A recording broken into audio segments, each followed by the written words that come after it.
Hi, Owen here. So, this is my LinkedIn profile, and there's a post I made last week just describing a challenge I had at first that I ended up making into an opportunity to help.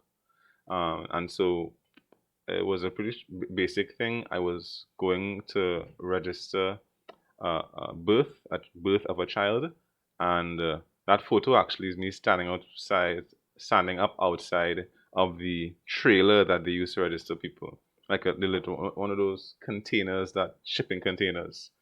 So it was in the rain. I was kind of annoyed, but I didn't leave there annoyed. I actually left there feeling a little good, and I left there feeling good because of the opportunity to help a couple who came to the same place, but they could not actually take advantage of the service because they hadn't made an appointment. And the wife in the couple was kind of saying, I tried it, but I didn't understand it. I went to the site, I didn't know what to do. So since I had done it, I had gone to the site, I was like, well, let's sit down and do it together. So I sat with the couple and walked them through how to book an appointment to get the birth of your child completed, registered. Sorry. So when I shared this story, Kern Elliott, someone who I met through the Hack TT competition a couple of years ago, he reached out. He said, "Well, can you share some images of the system so you could get a better sense of what was going on? Because as far as he knows, he doesn't have any carousel in the appointments side of things. So that was a bit confusing, which I understood, and I thought, well, let's do this video to show him what happened. So here we are. This is web. I'm on my computer, I'm on a laptop, but I'm using the browser tools to mimic that of a mobile phone. And I'm going to go across to agla.gov.tt, which is the URL the hospital gives to the new parents to go ahead and make the appointment. So you get this URL, which is the URL for the Office of the Attorney General. And once you get there, you would see this carousel. One of the carousels are referred to. And notice when the carousel turns, it lets you see an option to register before it moves on to the other thing. So you could just wait, it'll come back if you're familiar with this stuff. Or you could use the buttons to navigate there. Again, if you're familiar with it. If not, you may be like, what's going on here? And in fact, if you're like me, sometimes I ignore these banner looking things. And you might just scroll, which is not too bad because if you scroll, you're going to get there and you'll see that, oh, you need to go to the Register General's department. True story, I did not know that that's what this was called, even though I had gone through the birth registration process before. All I knew it as was go down to legal affairs. So it was a process of knowing that. And notice they say here we maintain the archive of births. All right, so that's where I need to go. So I click learn more.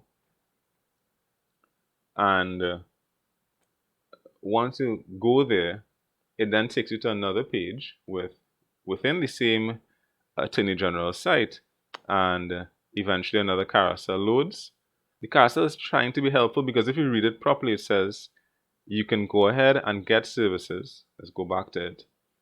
If you book an appointment, so you can book an appointment, but it scrolls away and you might think, oh, what's going on there? And just ignore it and keep scrolling. If you did, you would find make an appointment is a section, and you can click here to do that, which is what we eventually did.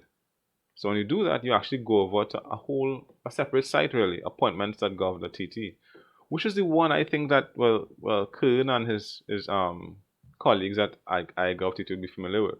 So if you start at AGLA and you end up across here, you have to kind of scroll to realize, oh, I can book appointments at the Registrar General's department, which is part of the Attorney General's office.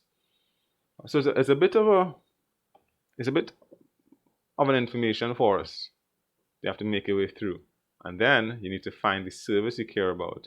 In this case, of the 14 services, you have to spend some time scrolling and maybe clicking on the wrong links because you see birth a few times till you get to me, almost the bottom. And there you can choose, it says to provide information about registration of births. And you can go ahead and click to log in or make a new account. Making a new account is its own task. We could stop here because the point is once you make an account, you can then go back to the home page. But I think I just want to show what happens when you make an account, right? So you go ahead and say register for an account. And all this is on the mobile, which is what we actually had to do this that day. So let's use James as the first name, and Bradley. I don't know an actual James Bradley. I'm making up these things as we go along. Who was born, um, let's say, in 1980, in January, right? So we're just registering someone to take a look at the flow. Where does he live? Queens Park West. All right. Fill in some stuff for me because I had this before. And in terms of his DP, let's go with, yeah, that looks all right. These are fake things. I don't know whose actual DP this is, if it is a real one. And I won't use this email address. I'll just say 1, 2 at the end because it doesn't validate it. So I'll use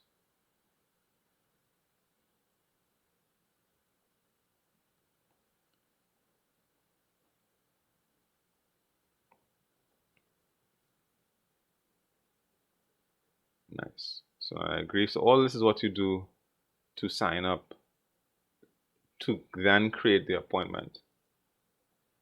So it asks me to submit the form.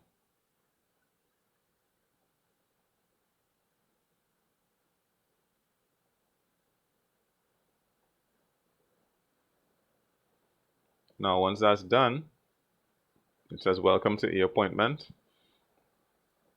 So alright, you have to kind of keep in mind what you're doing. And in this case, I'm going to go back home to appointments.gov.tt. And then, now that I have a profile, go ahead and find the organization, which in this case is the Registrar General's Department. So while I'm doing this, I want to confirm there are no bugs here. It's not like things aren't working. It's just understanding how it works is where we may need to provide some more assistance. Because then I can scroll down to, as I said, registration of births, and now I can click to make an appointment, pick a location. It's going to let me go through. I will not actually make an appointment. I will, though, provide one tip in the list of tips I've provided thus far. So let's say pick the 11th, pick a time. Check the requirements for these appointments. It's good information. For me, my only problem was when I'm loading up this page that talks about what you need to have, and it's going to look a little strange because of the view I'm in, but of the documents required, it leaves out one bit of information. If the mother who gave birth isn't there, so you're the father doing it or some family member, you need to go with the ID of the mother. So it says have the ID of the informant. It says have a letter or card from the hospital. Let me pop this there. Yeah, let me make this appear how it's supposed to appear. So I'm not going to go through this registration. Let's load this up properly. So again, you're all on the phone, but I'm just showing you what it looks like on the phone in terms of requirements. Of this list, I think it's important to tell you need to have the ID of the mom as well. If you don't have that, they will send you back to get it. And I think that's it. That's it.